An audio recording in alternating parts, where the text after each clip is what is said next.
देवरा फोड़ के सीना, देवरा फोड़ के सीना। म्यूजिक शैलेश सुरीला, शैलेश सुरीला।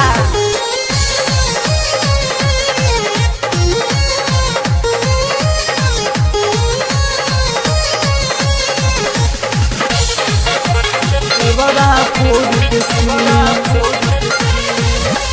सुना ये राजा घर तू आजा छोड़ के अजुए दी। सुना ये राजा घर तू आजा छोड़ के अजुए दी। चोली में बर्फ के टुकड़ा डरत देवरा फोड़ के सीन। चोली में बर्फ के टुकड़ा डरत देवरा फोड़ के सीन, देवरा फोड़ के सीन।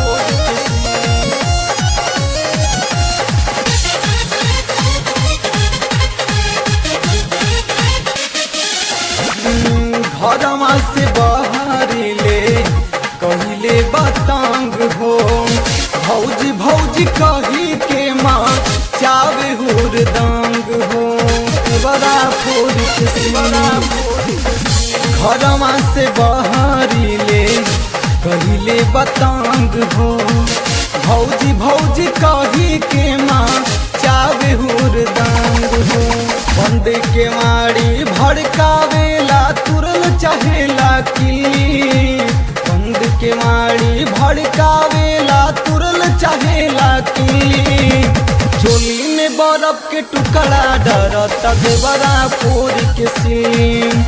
चोली में बर्फ के टुकड़ा डरत देवरा फोड़ के सीन, देवरा फोड़ के सीन।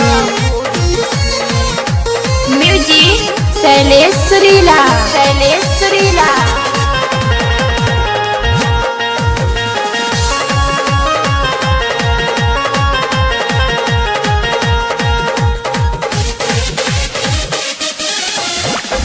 रतिया के बतिया तो कैसे बताई।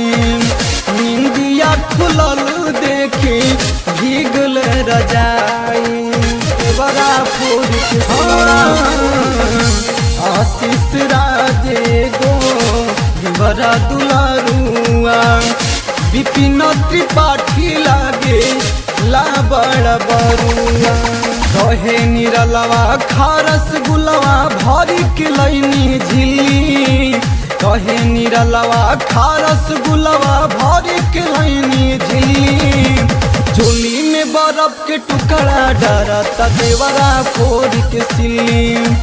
चोली में बर्फ के टुकड़ा डरत देवरा फोड़ के सीन। सुना ये राजा घर तू आजा छोड़ के अजुए दी।